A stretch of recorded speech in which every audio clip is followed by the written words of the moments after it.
Hello, everybody. This is Amy Peikoff. I'm here for a patron Q&A, and I'm going to first make sure that I've made it live streaming over on YouTube before I begin. So bear with me for a couple seconds. Let's see how we're doing. Yeah, it looks like I'm there. So, okay, good. Can you hear me? That's the question that I have first. Let me know. Can you hear?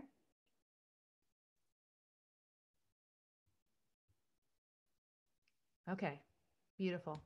Okay, so let's go ahead and start.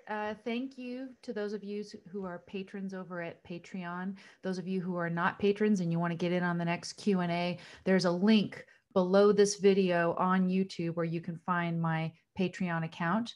I am the only Amy Peikoff over on Patreon, so you can find me Patreon/Amy Peikoff, Peikoff, if you want to. I did see, yes, Unshell Co says I have 3 patron questions over there, and they're quite long, and they were just submitted recently. So we'll see how we do through these. I'm going to prioritize them in terms of the amount of support that the patrons asking the questions have given me, of course. I'm seeing some freezing over on YouTube, so let me know if everything's going okay over there. There's a slight delay as well. Everything on Zoom looks okay for me here. So let me know if there's any technical difficulties. Otherwise, I'm going to go ahead and dive in. So I'm over at my Patreon page. And the first question that I got submitted for this Q&A comes from Jennifer. And she writes this. She says, a defendant is supposed to tell his lawyer the truth. So if he tells his lawyer that he is in fact guilty, then what is the defense lawyer's job at that point? Do you think defense lawyers sometimes defend a client even if they suspect he is guilty? So Jennifer, thanks for the question. One disclaimer with all of this, right, is that these are questions that you're giving me. I haven't chosen to do a show on this. So they may not be questions that I feel like I have expertise that I'm equipped to answer everything. I'm just going to do the best that I can with them. I have not been a defense attorney, so I haven't been too motivated to think a whole lot into the ethics of this. But one thing I want to say first, Jennifer, in terms of the framing of your question, the fact that the defendant is supposed to tell the lawyer the truth doesn't mean that the two of them can't reach an agreement about the defendant just really not telling him the whole truth. So everything that he tells him, he has to be truthful. That would be good. Otherwise, the lawyer is going to be surprised in court when, say, some piece of evidence is presented or something. So any client who wants the attorney to be effective is going to tell the attorney the truth about anything that is relevant that could come up in court and be useful to know in representing the client. So for that, that is true.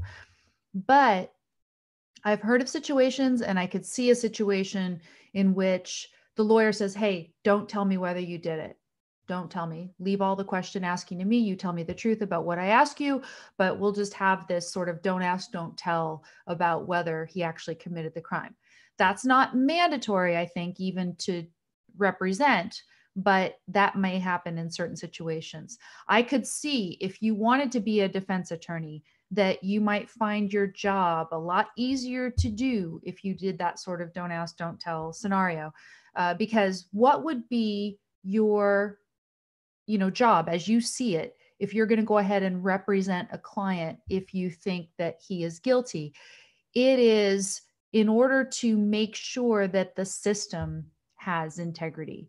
Even if you think your client is guilty, you might nonetheless see it as your job to make sure that a case against your client is proved beyond a reasonable doubt, which is the standard in criminal cases.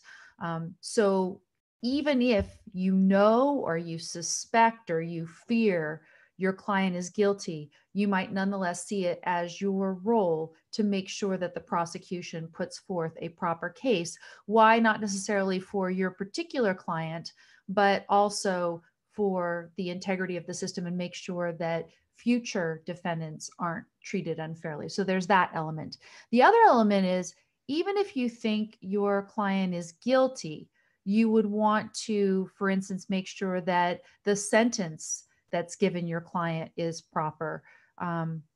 anything that is relevant to what it is that your client actually deserves. You want to make sure that those things are done properly as well. So I see two, as I said, two jobs that you would find for yourself. One would be preserving the integrity of the system, making sure that the case is actually proven beyond a reasonable doubt. And second, even if your client is guilty, suppose your client wants to plead guilty, but just wants to make sure that he is treated fairly through the sentencing, or some sort of a plea bargain and gets a good deal that in that way. And you can see doing that consistent with your integrity and everything else, balancing out the values as you see them. There's a number of things that you could do. But as I said, I could imagine, and I think I've heard of cases in which a defense attorney just says, hey, don't tell me. And I'm going to do my job the same either way, but I'm going to find it a lot easier to do my job that I know intellectually I want to do my job if you don't tell me this. And actually, it's not relevant one way or the other. So that could be an interesting. Steve says, great question. Better don't ask. Perhaps, right? And as I said, I haven't been confronted with that in my real life. And I am one of these people who prioritizes things that I've confronted in real life to actually think about in a thorough way. So, Jennifer, I hope that helps. Did you have any follow-up questions on that, Jennifer, before I go on to the next question? That's really about all I have to say, but let me know if there's some wrinkle I haven't addressed. Wait for a second. No? Okay, great. Okay, so let me go to, and actually what I have is I've got two sets of questions, one from Frank and then another set from Nick. And Frank writes that these are questions that he sent to Yaron, but Yaron hasn't gotten to them yet, which is fine. And I'll tell you whether or not I have much of an answer to these myself, and you may have to get them back to Yaron if they have to do, for instance, with economics or finance or things like that, where I think he might be the better person to ask. First question is this: how does objectivism deal with the tragedy of the commons type problems? If scientists can make reasonably accurate projections for damages costs for pollution, would a carbon tax per ton of CO2 be the most objective solution? Okay, so I am not an economist by specialty. So this is something that you may want to go and still follow up with Yaron and see if he's got a better answer. But what I wonder is, really, is there a tragedy of the commons? The one that actually really exists. So if you're talking about pollution, for example, the way I understand it is there's a certain amount of pollution that we have basically agreed to as part of being in a civilized society. So if we want to have the ability to drive a car on paved roads and get from point A to point B in some sort of reasonable period of time, then there's a certain amount of pollution that's inherent in that we've sort of all agreed to tolerate and live with. There are some people who are affected by it more acutely than other people, say if you have asthma and other things like that, and you might have to take special precautions, but nonetheless, there's some sort of a baseline. Now, if you live somewhere and suppose you live in a house somewhere, and then right next door there, excuse me, I just bumped my microphone. That must have sounded horrible. Right next door to you, there's a factory that moves in, and it's just got all this disgusting pollution that it spews out all day long. And you were there first, there's no sort of easement or any other restriction on your property rights, the right to enjoy your property that was put into place before you purchased it and everything else. So you've got this factory comes next door. I mean, it could be a polluter, of carbon, but it could also be something like a cow farm, basically a cow farm or whatever. What do you call those? I don't even know. If you drive north on the 5 in California, there's a place that you drive through, and they're just all of these cattle slaughter places and stuff where there's just tons of cattle. When you drive by, you just smell it. So you can imagine one of these just right next to you. So, you can imagine carbon pollution coming over, some sort of horrible, noxious smells coming over from next door, but your piece of property is particularly affected by it. And there are, in the law of property, there's traditional laws called nuisance laws that handle this sort of thing quite well. You would file a lawsuit against the polluter next door and say, hey, they have no right to make the use of your property, the enjoyment of your property, impossible in the way that they have because it smells so bad, or there's all this carbon, soot or whatever coming over and landing on your house and your yard, and your little dogs are covered in soot all day long, or whatever it is, right? You go to court and you file a lawsuit, and juries have been good at assigning dollar amounts to this sort of thing for a long time, and you go ahead and have lawsuits. You would have to show that you are a particular sufferer, that maybe there's some sort of a fraud or whatever, but the idea that in general, you're going to live in a civilized society and then, go ahead and tax these producers for just some unspecified putting carbon out there, especially when the causality is kind of dubious and everything else. No, I don't think so. Is a carbon tax better than perhaps some other types of solutions? Like, for instance, putting some sort of an arbitrary cap on carbon emissions and not letting any sort of market mechanism figure all of this out. Maybe the carbon tax is better on the scale of things. But I think ideally you say, look, in a civilized society, an industrialized society with all the great benefits of fossil fuels, we have agreed to deal with a certain amount of pollution, and we would let, sort of public persuasion and everybody, if everybody really is convinced that carbon emissions is a huge, huge problem, then let people sort of voluntarily decide to drive hybrid cars or electric cars, or whatever, if they actually think that's a real solution, right? Because electric cars, if you listen to Alex Epstein, he'll talk about that they are also fossil fuel consuming cars, right? Because where do you get your electricity? So, but the point is let people take measures voluntarily if they see that in our industrialized society things are going in a way that they don't like. If everybody has to wear masks, some sort of surgical masks or whatever, walking around all day long, that might be a sign that there's something that everybody would want to do and that they would voluntarily do because they would like to live with cleaner air. But otherwise, no. That is my best answer on that one, Frank. And let me go over and see if you are watching. I don't see comments from Frank. Anything? No. Okay. So I'm going to just go ahead and go on with Frank's next question. And again, I think Yaron might have a better answer on that one because he's more in the realm of economics and finance, but I would leave it to the realm of private litigation by people who are specifically affected by the pollution, whatever it is. And as I said, the common law of nuisance is well equipped to take care of that issue. Next question from Frank. He says, I imagine that you would make very large changes to the US tax system. What are some specific parts, sections that you would first like to change? Do you think both parties might be able to agree upon any of these suggestions? Okay, so good question, Frank. First thing, whenever we're talking about tax policy, is to say that overall, the only moral type of taxation is completely voluntary.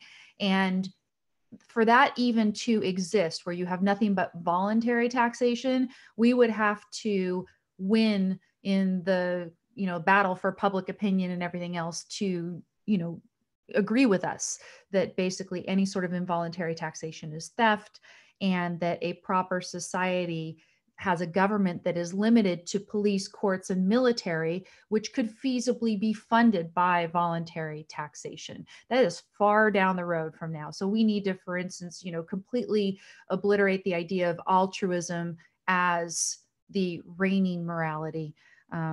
We would have to talk about individualism as the proper solution in politics, and that an initiation of force is wrong, and all of these things. And, initiation of force, not just in some situations, but in all situations. So we would have to get there. If you're talking about dealing with the current tax code and what could you do in the meantime that might be politically feasible, there's a couple things. The first, you might say, suppose you say you want to just leave the income tax the way it is, approximately. So you even want to have sort of a progressive or regressive, as you might call it, income tax, where you have, percentages of income that are taxed based on your income level. So, the first 10,000 is taxed at 1%, and then the next 50,000 is taxed at another percentage, and so on, like it is now, right? Suppose you want to keep that. You might say that the first thing to get rid of, which is layered on top of that, is anything that in addition to that progressive taxation, anything that in addition to that tries to nudge behavior of people. So for example, if you give income tax deductions for buying homes by, making the interest that you pay on your mortgage deductible, that is one very, very popular deduction that influences behavior. Suppose you wanted to get rid of income tax deductions for all sorts of other things, maybe charitable giving and other stuff. What you would do is try to get rid of as many things that are in the tax code that are simply there to encourage certain types of behavior or discourage other types of behavior. So like luxury taxes, when you buy a luxury item, you pay more or something. There's, all sorts of these things. And I can't think of a lot of them off the top of my head. So that might be the first step, is to say, okay, let's make taxes simpler, at least by getting rid of all of these weird deductions and loopholes that are all designed to favor certain types of behavior and discourage other types of behavior. So that's the first pass. The second pass, again, assuming that we're keeping involuntary taxation, could be something that has been floated out there and seems to be politically feasible to do if you elected the right politicians. And that would be to eliminate an income tax entirely. Of course, we could back up. We could say, okay, well, one thing would be a flat tax, right? You could have a flat tax. So everybody pays the same percentage on all their income, and that's it. And it's very simple. Okay, so you could do that. But suppose you say, okay, let's still have involuntary taxation, because we know we're not at the place where Ayn Rand's ideas are popular enough to eliminate involuntary taxation. But let's change the model in a way that is perhaps healthier for the economy. And one way to do that I've heard floated is the so-called fair tax. And as I understand it, the fair tax is, it involves getting rid of the income tax entirely and shifting over to a consumption tax. And that's a very simple idea. Instead of taxing income, instead of taxing productivity, instead of taxing wealth creation, you are taxing consumption, and you are leaving it to the individual to decide how much of the wealth that he creates to actually consume, to spend money, or, instead, if he saves it, then he might, pay very little in taxes. And as I understand it, that has been called the fair tax before. It would be a consumption tax. And that's different than not necessarily a value added tax. It's a consumption tax. So it'd be like a national sales tax instead of an income tax. That might be a way to go that's feasible until then. But long-term, voluntary tax, and Ayn Rand has proposed that you could fund police, courts, and military, the three proper functions of government, entirely through what is called a stamp tax. You could put a stamp that is a percentage of the value of all contracts.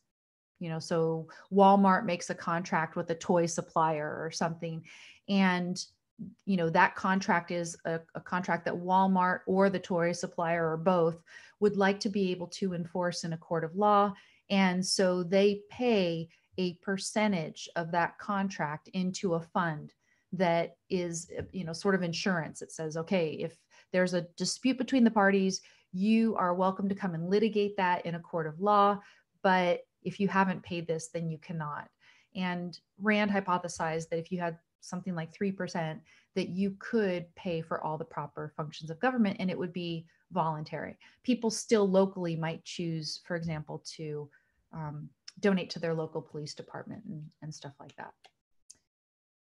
So that is 3 questions, not too bad. Take a sip of water. I have more questions even from Frank, and then I have some from Nick. So let's see how I do. Oh yeah, Anchelko says, I don't think that Frank is here. He's waiting for his questions. Let's see. Here we go. Okay.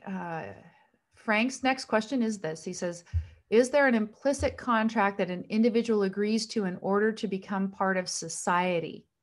Is it the same contract for different countries? Now, I would say that there is no implicit contract that you are engaging in you're born into a certain society. So just by being born, you didn't choose to be born in that. There are philosophical papers that I've taught in my philosophy of law seminar that talk about this, and they talk about all the different theories under which you could be seen to have agreed to certain implicit contract provisions. And then, of course, you're supposed to use that implicit contract as a justification for government taking action against citizens and for you having a duty to obey the law. And every philosophy paper that, the philosophy papers that I've seen have shredded all this, saying that no, any argument, if you look at it really closely, there's nothing there. So for instance, the fact that you vote doesn't mean that you actually agree to have things done to you by government and everything else. The fact that government does things for you doesn't mean that you have any sort of a debt or anything else. There's no, as I see it, implicit contract, as Ayn Rand talks about. And there's more on this. If you look in the new textbook of Americanism that Jonathan Hoenig just published and that I contributed to, I actually took the first pass editing on the Q&A with Rand about politics that's in that volume. And in there, she talks about the whole idea of, contract as the justification for government, that somehow government gets its legitimacy because there's a social contract that everybody enters into. And she rejects that. What is the legitimate basis for government? It is a government that protects rights, a government that consistently protects rights, that doesn't do anything but protect individual rights within a given geographic area. A government that acts consistent with morality is a legitimate government. Now, in addition, yes, people vote and they, sanction it and everything else explicitly, but you can't get legitimacy by making some sort of implicit contract apart from a government that acts legitimately, which is a government that upholds rights, that is restricted only to protecting individual rights. And that means protecting the citizens from initiation of force. So, this idea that you can get some sort of legitimacy to government to do things that go beyond the protection of individual rights simply because somehow we've all agreed or something. No, you cannot get legitimacy by some sort of, mutual subjectivism where we all agree on something and therefore we can go beat that other guy over the head. It can't happen. Government is legitimate only if it defends individual rights. There is an explicit, sort of component where you do acknowledge and everything else. I mean, you have to say, okay, you have to obey the law, but the implicit contract as a justification for the legitimacy and the authority of law, I agree with Rand that is not the basis of it. The basis of it is a government that protects individual rights.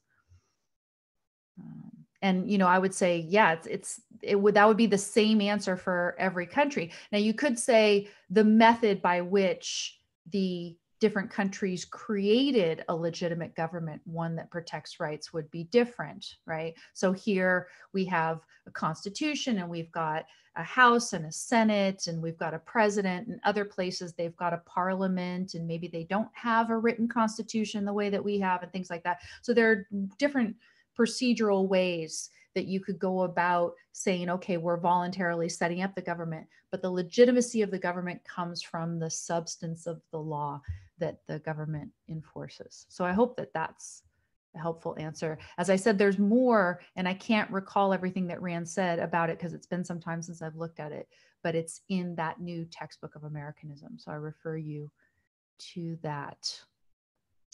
Let me see if I've got any follow-ups on that over here. Okay, let's get back then. I'm just going to keep chugging along here if I can do them.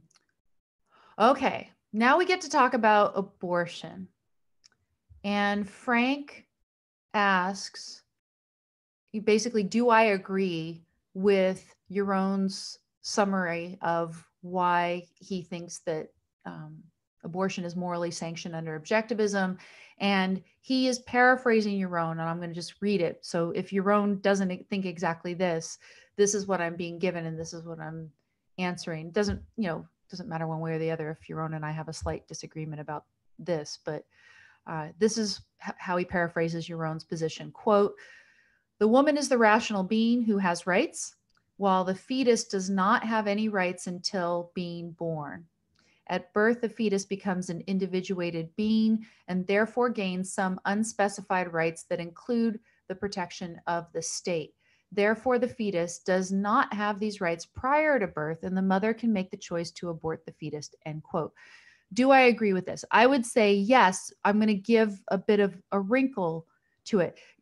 As objectivists, and I consider myself an objectivist, we agree that rights belong to individuals. Right? Rights belong to individuals. They don't belong to groups as groups. They don't belong to what you would talk about as a fetus, a part of an individual, at least up to a certain point. And so the relevant question becomes, when is a fetus properly in the law considered to be an individual? That's really the question. Now, Frank goes on to say that he would say abortion is immoral in all cases except for rape. And he says for rape, the act of intercourse is not a free choice. However, in all other cases, the woman did make a rational decision to have intercourse and use however many contraceptive methods to impact the chance of conception. Your response. Okay, so that goes on to the morality too. So I guess what we want to do is we want to separate out the moral issue from the legal issue. And I may have talked a little bit about this before on a previous Q&A, but we may as well revisit it. It's going to become relevant now that we've got Kavanaugh as a justice, and we have the religious right potentially coming in to try to overturn Roe versus Wade. So, first thing, I think Roe versus Wade is a lousy basis in law for a right to abortion because it's done on a so-called right to privacy. It's very pragmatic. I think if you're going to defend a woman's right to abortion, it has to be on the basis of a right to liberty, on the basis of a right to over her own body, on the basis of a recognition that she is an individual with rights, and a fetus is not an individual with rights, at least up to a certain point. And that's really where the question gets interesting. So that's, sort of the legal issue, but there are a number of people who are eager to overturn Roe versus Wade and eliminate a woman's right to abortion entirely. And I would disagree with that wholeheartedly. And again, it's on the grounds that the law doesn't have anything to say about this unless or until a fetus is an individual. When that happens, we'll talk about in a second. So then let's talk about the morality of abortion. And I would say the mere fact that a woman has sex doesn't mean that she becomes responsible for bringing up a child, especially in today's society when, contraception and abortion is available. And so then the question is, a woman who is rationally self-interested, as I believe is the standard of morality, at what point, or is it moral for her to have an abortion at all. And I would say yes, up to a certain point. And actually, you could say, well, up to almost any point at a, depending on certain circumstances. So for example, suppose you had decided that you wanted to carry a fetus to term and have a baby, you wanted to be a mom, and then you were confronted with a horrible choice that your life was threatened.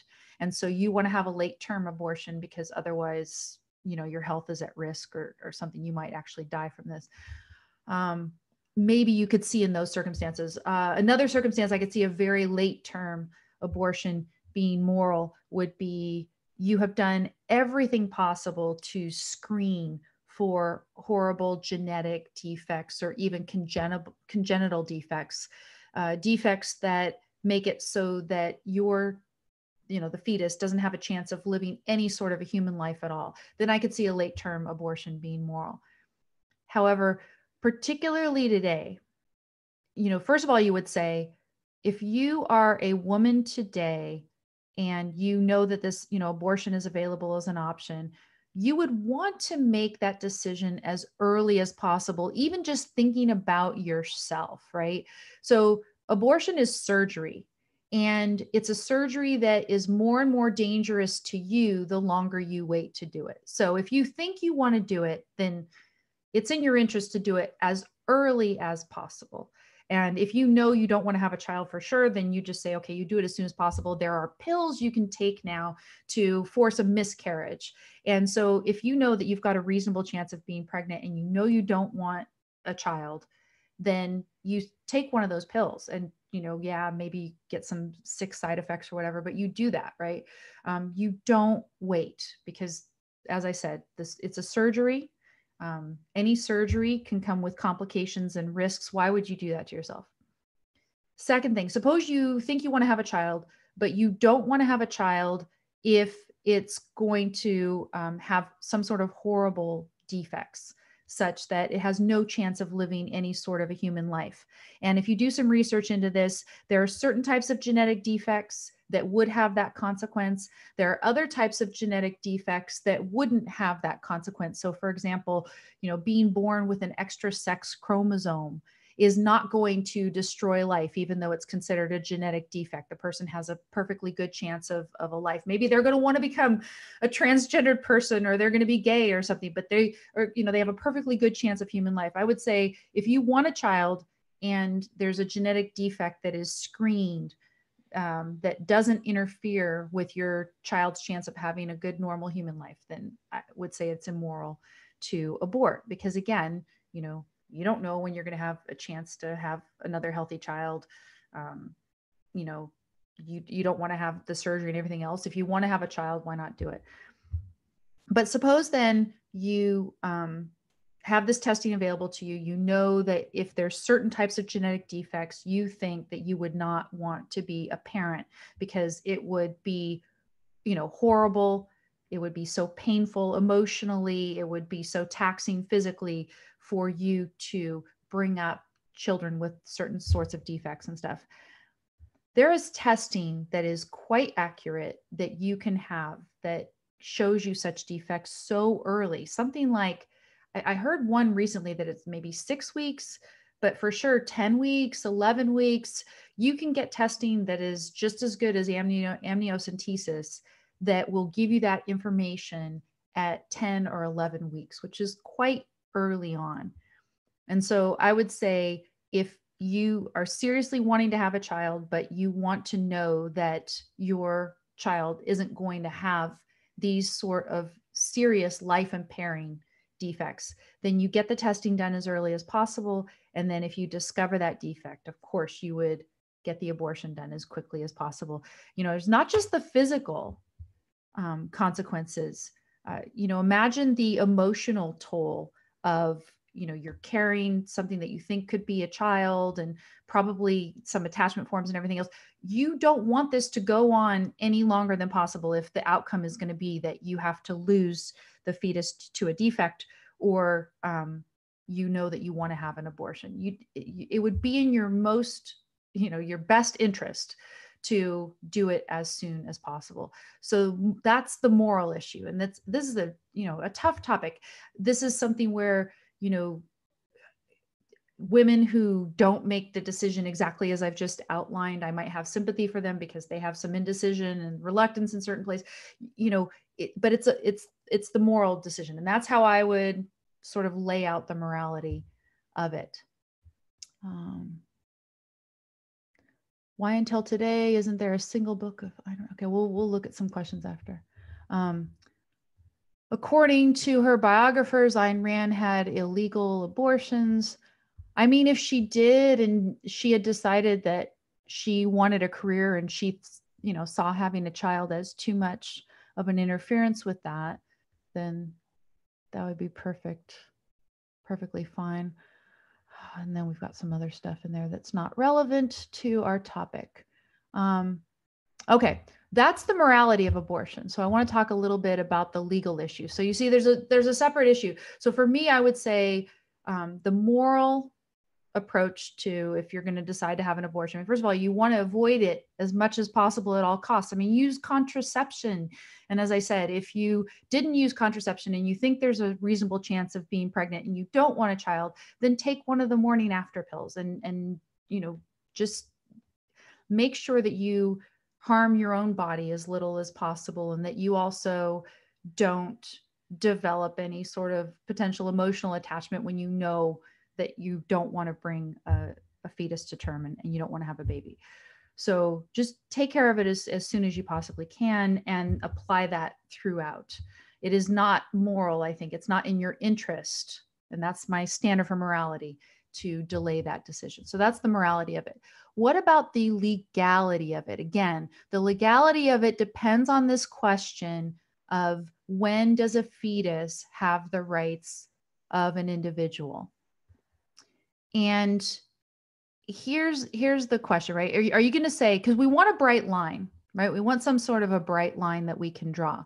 We don't want what's in Roe versus Wade now, which is this balancing test. You say, okay, well, the state has this interest in preserving potential life, right? A potential is not an actual. The state's job is to protect rights only. So you don't have this balance. Okay, a state's interest, and then there's a woman interest in protecting her privacy and her personal reproductive decisions or whatever. No, you say, okay, when does a fetus acquire rights? When a fetus acquires rights, then you say that no, an abortion would not be legal at that point. So here's the question, right? And here it is. When does it become an individual? When does it become an individual? That is the issue. And here's my best answer. And you can tell I'm sort of delaying on it, I'm procrastinating giving it to you. I would say that there's a good argument for viability, meaning that a fetus can survive outside the womb as being the standard of an individual. Now, you could say, well, maybe it's until the fetus is born. But some of these late-term abortions, what you do, unfortunately, right, is you have a fetus that could survive outside the womb, and you essentially kill it inside the womb in order for it to be in order to prevent it from being born viable. And I wonder if that's a bit analogous to a fraud. Okay. Now, this is me working out, a potential way to have a bright line rule that doesn't wait up until like the last second just before birth or something like that and say, okay, well, abortion's fine right up until the very last second before the baby is due or something. That's really tough to say, right? When you've got a purely viable, healthy fetus, and you have a woman who's just procrastinated on this and everything else, you'd say, I'm really sorry, but at that point, you're killing something that can live as an individual. At what stage is that? What stage is viability? This is something we'd have to leave to medical science. So this is very technical, and you'd have to figure this out. But I would say abortion should be legal up until the fetus can live as an individual. And, viability would be they can live without some sort of incubators and things like that. And I've heard that happen they're two very smart brothers, twins, who were born at 28 weeks. And this was some decades ago, before there were all the great incubators and neonatal care that they've got now. They grew up to just be the smartest, most productive guys. 28 weeks, right? So when would it be exactly? I think that's a kind of an outlier of case. When could it be that a fetus could be said to survive as an individual outside the womb? And that if you're having an abortion at that stage, you're in effect, it's like you kill it before it comes out. So it can't be an individual. It's dead before it is, or so. Don't, if you're going to have an abortion, don't put it off this long anyway, right? Until viability. So I would try to come up with an objective, bright line that you could draw at viability. And I would consult medical science to figure out when that is. Otherwise, I don't know. Anyway, that's my best answer. That is my best answer. I have to think about it exactly some more to do this. You've noticed I haven't done a show on abortion, but yeah, the standard is an individual. When is it an individual? And you could say it becomes an individual when it can live as an individual outside the womb. If you say, well, it wasn't an individual technically because you killed it before it got outside, but it could have lived as an individual if you had let it come out before killing it. I have a hard time differentiating between those two scenarios. So Frank, that's my best answer on that one. And maybe I'll have the discussion more with Yaron or with some other people down the road. People who give me comments over at YouTube that are just nasty and irrelevant, why are you here? I don't understand.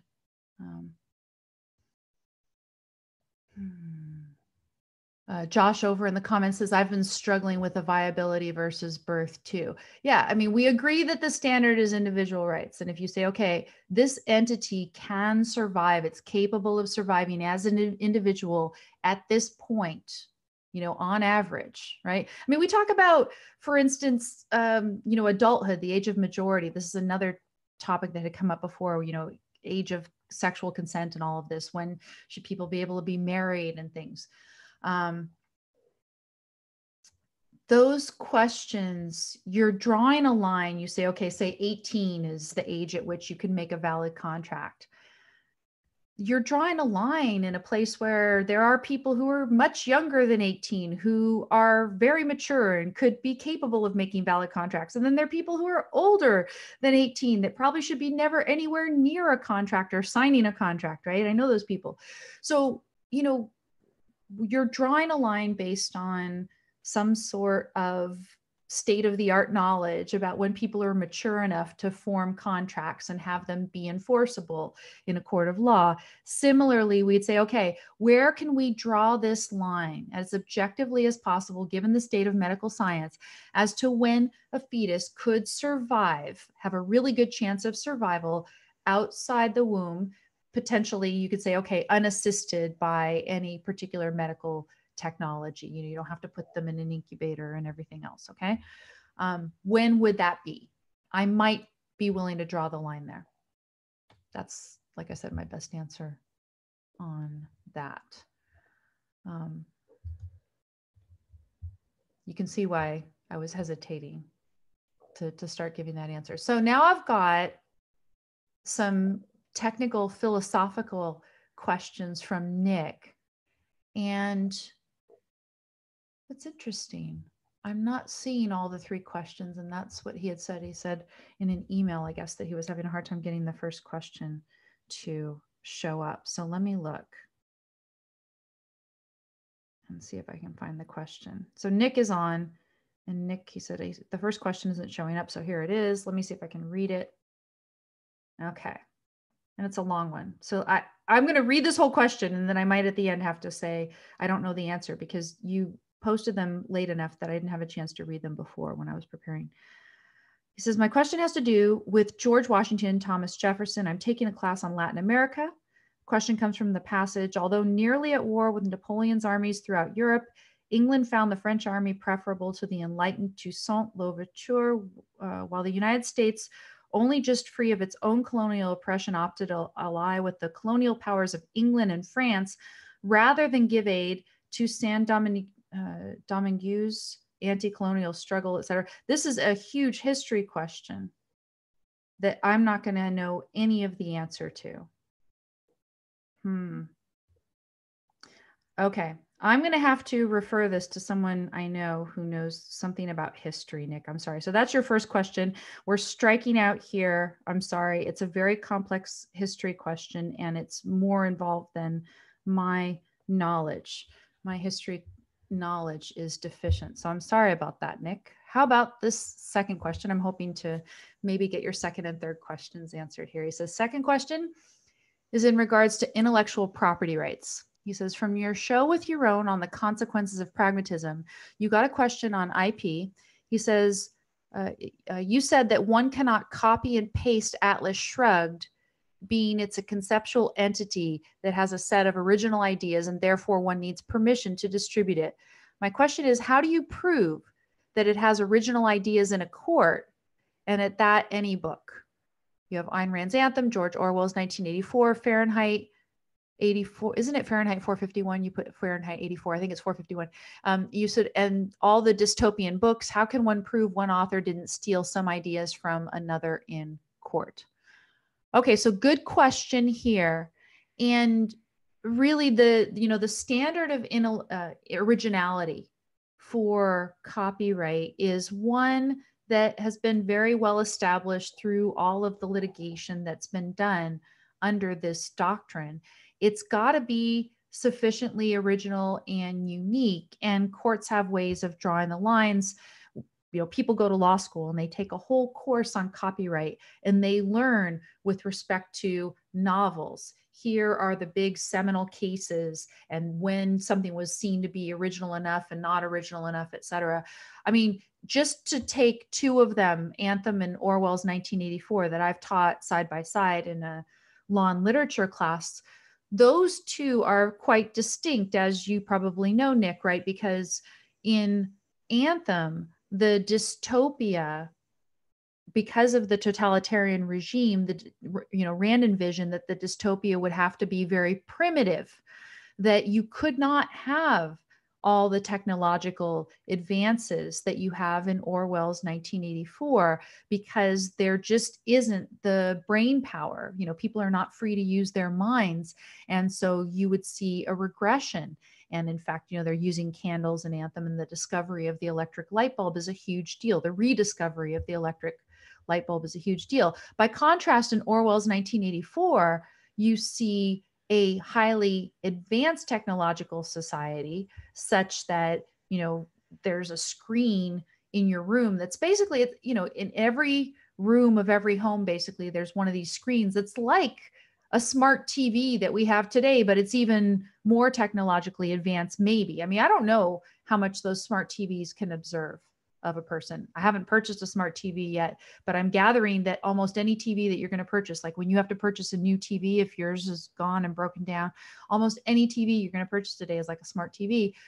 Orwell's 1984 has these devices in just pretty much every room in a home, and you are constantly subject to surveillance by the government. It's highly technical, and Orwell envisioned that you could keep this level of technology and advanced technological society going, even if you enslaved everybody to a totalitarian dictatorship.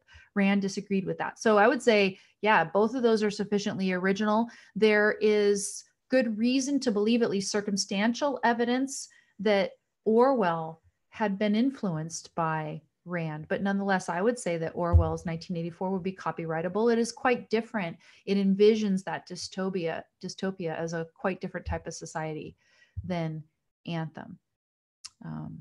So let me go back to you and see. Okay, so you haven't read Orwell or Fahrenheit, just Anthem in regard to the dystopian novels. Well, luckily, first of all, you have to read Orwell because I think it's quite relevant and it will explain, if you read it, some people question why I have these alarm bells going off when Trump does various things or says various things. It's because some of what he does or says reminds me of something out of 1984. So read it. Luckily, all I told you was Orwell imagines this advanced technological society. You've probably heard about Big Brother, Big Brother is watching you and stuff, because you get the general atmosphere of it, but I didn't tell you any particular plot line or anything else. So I haven't spoiled it for you. I urge you to go ahead and read it. Now, Nick says, what about something like crime novels where they're all pretty similar? How can each one individually get copyrighted? I mean, really, I bet that there are some that are copyrighted that aren't so original that maybe they should be copyrighted, but it would depend on whether anybody ever challenges that copyright. So if you were an author of some sort of crime fiction, a crime novel, and you thought that a new author out there wrote a novel that was so similar to yours that they were essentially committing plagiarism on your novel, you would have to go out there and file a lawsuit.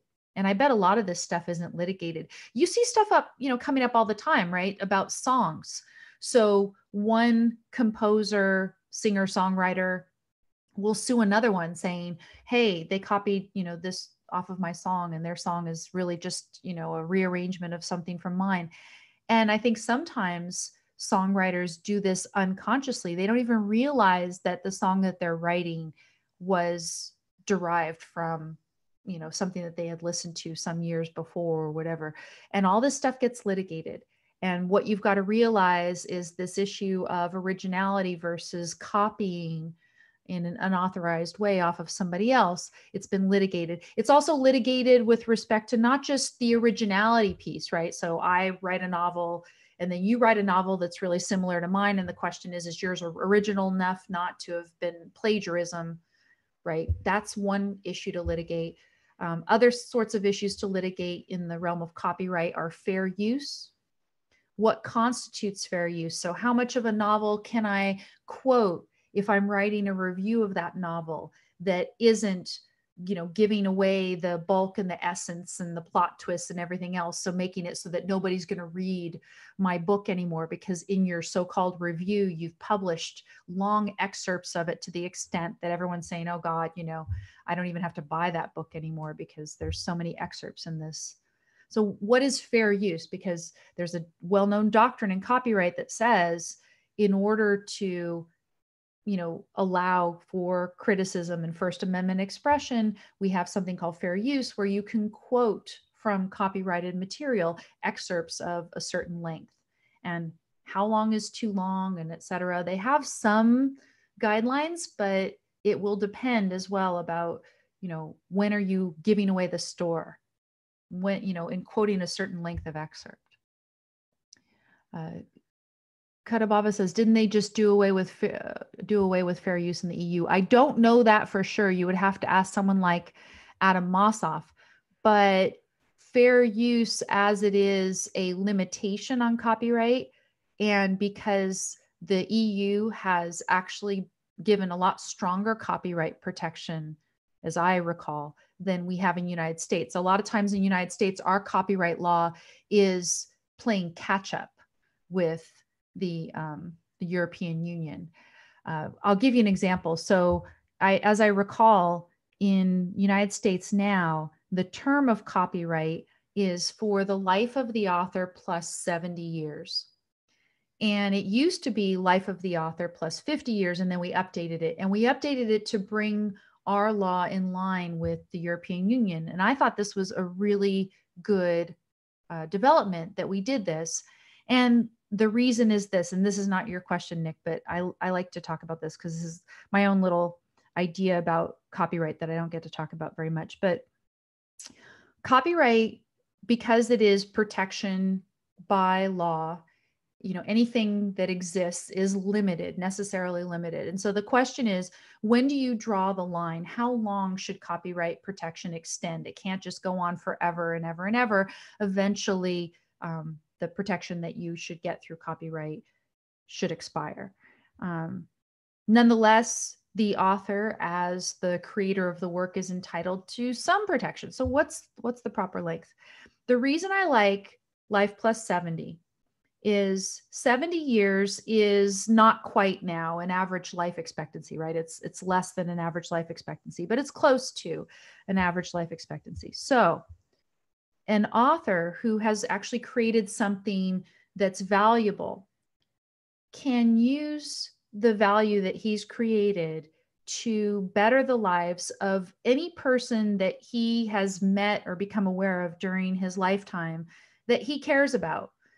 So life plus 70. So after the author dies, there's 70 years of copyright protection that if the author had protected his interests and negotiated contracts with publishers well and everything else, the royalties from his creation can be used to support his heirs or other people that he cares about, perhaps a nonprofit institute that he cares about, or anything else. That can happen for 70 years after his death.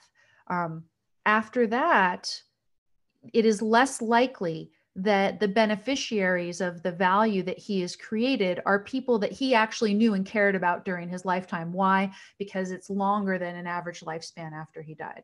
So again, law drawing lines, sure, there is an author whose heirs might live to 150. And as the average life expectancy gets longer and longer, you might say that we want to extend the copyright protection for longer and longer. Not patent, because patent is a different thing. Patent has to do with discoveries in the world. Copyright has to do with creating something original, something that would not exist but for that particular author. If you have done that, I would say that you are, in justice, entitled to be able to use the value that you created to care for those people that you have loved and cared about during your lifetime. So that's a way in which, we have extended our copyright protection often to play catch up with the EU. The EU has been better at protecting copyright. So I wouldn't be surprised if the EU would be the first to get, to do away with fair use in the EU. My question though is, can you entirely get rid of fair use, right? Because in order to, as I said, write a review of a new novel, there's a new novel that, is released. You want to write a review in the New York Times book review or something, you'll have to quote it a little bit, won't you? It seems like you'd have to be able to use excerpts to either, write a critique of a novel, or same for any sort of a nonfiction work. If you want to write any sort of review or some sort of critical scholarly article about it, there's got to be some sort of fair use.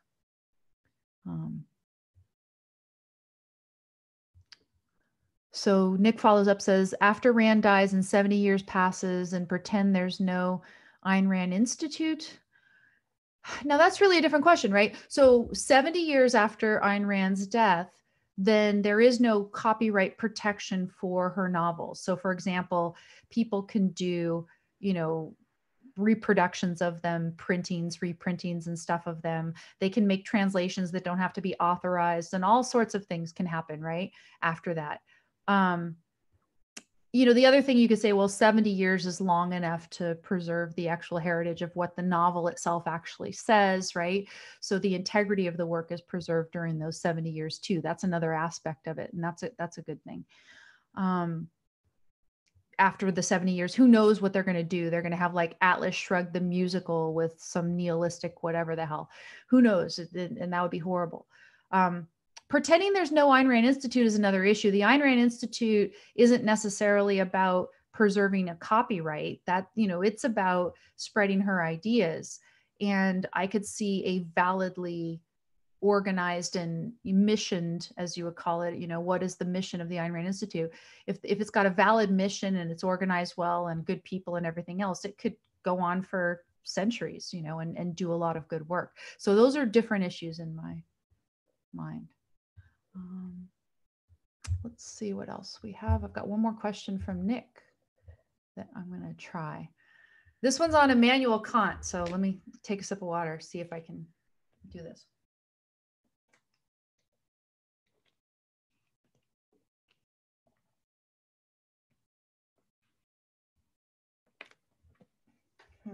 Okay.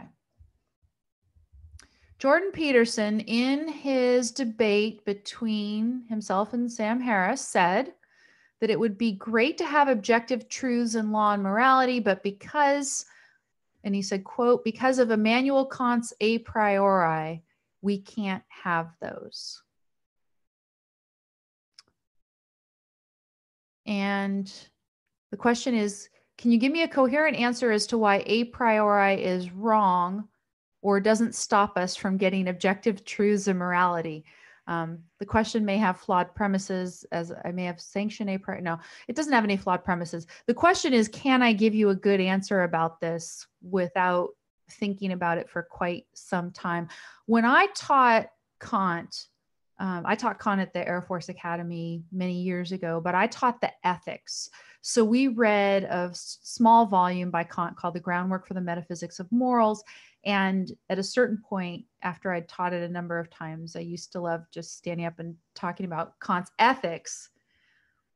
Just extemporaneously, I could give you a whole presentation on it for an hour. And that was a lot of fun. Going through all of his different arguments for the categorical imperative and his illustrations, the examples to defend it.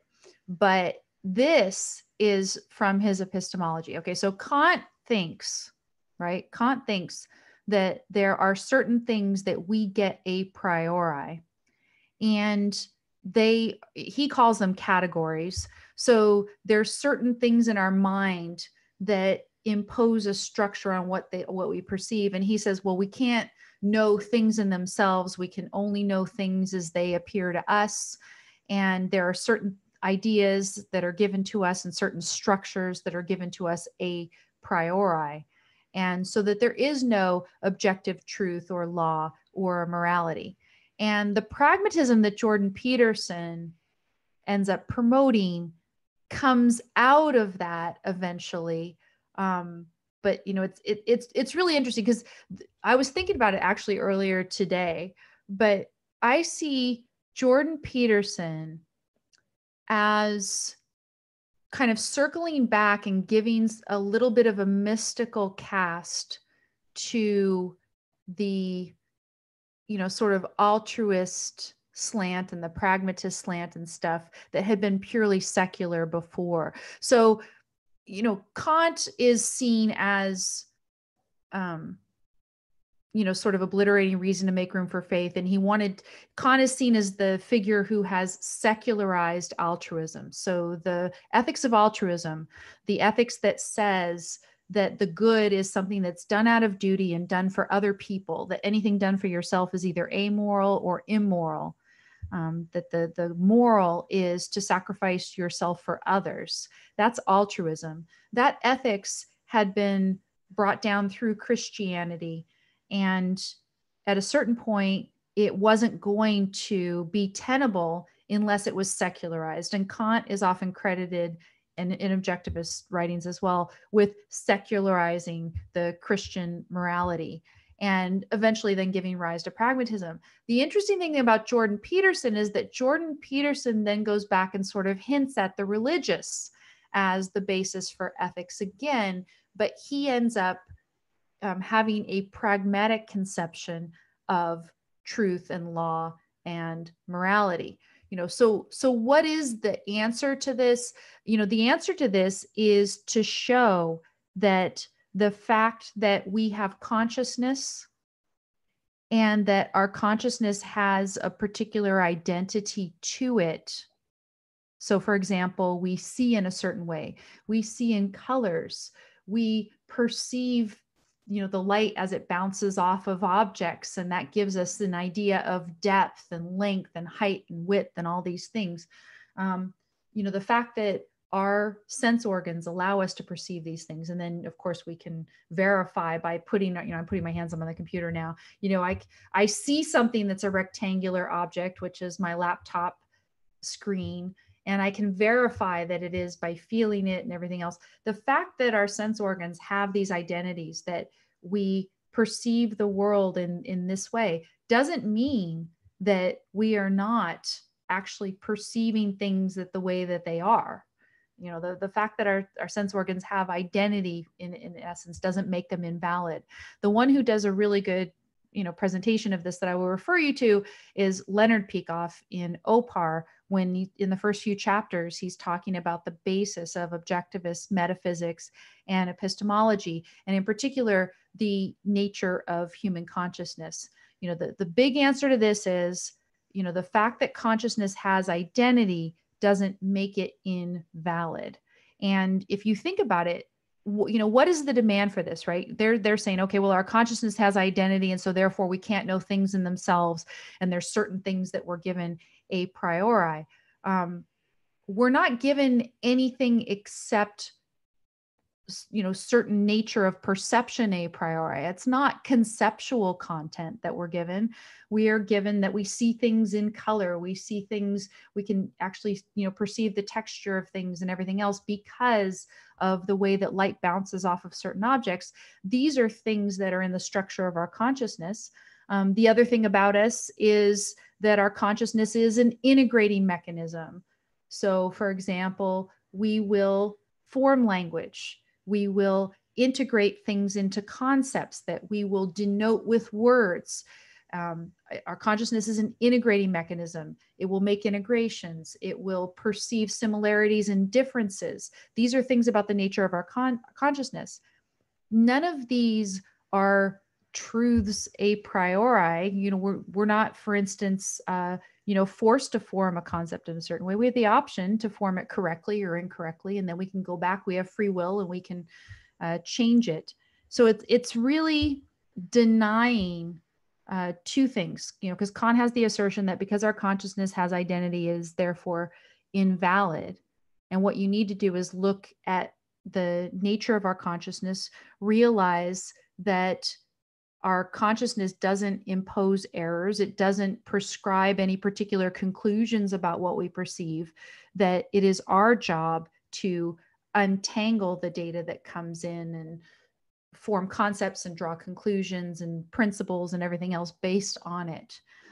That we have the ability to do that, and that doing this is objective, even if it relies on sense organs and a form of consciousness that has a particular identity. What he wants to demand, and what Kant wanted to demand, is that they'd say, well, if you're going to be objective, you would have to perceive using organs and a consciousness and a mind and everything else. You would have to draw conclusions with a mind and a consciousness that has no identity whatsoever.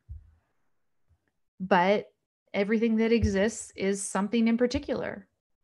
If we're going to perceive the world, we have to perceive it somehow. The fact that we have to perceive it somehow, and that we do perceive it somehow, doesn't make our perception of it invalid. And, there's all kinds of classic examples that you can go through. You talk about the stick looking bent in water. Oh, it's too bad that the stick looks bent in water. There's somehow no truth out there or something. That's not the case, right? Because the stick looks bent in water. It should look bent in water. Why? Because the light is refracted through the water. In fact, it's very useful that the stick looks bent in water. And if you want to see that the stick is straight, even though it looks bent in water, what do? You pull the stick out of the water, you feel it, and you say, okay, look, it's straight. So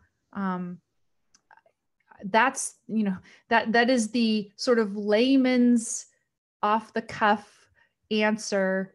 And I'm going to point you to Leonard Peikoff's writing to get the full answer to it. Why is a priori wrong?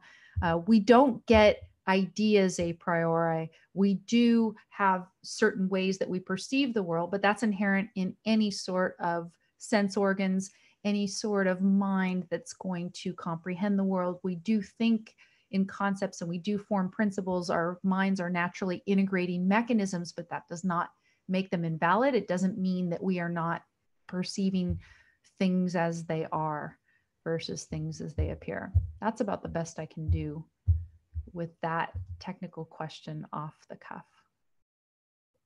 Yeah. Because consciousness has identity doesn't make it invalid. Yes, that is the bottom line answer. And you've got to think about the different types of examples. It is true that there are a lot of people who hold subjective ideas in morality and law and everything else, but that is not a requirement because of the nature of our consciousness.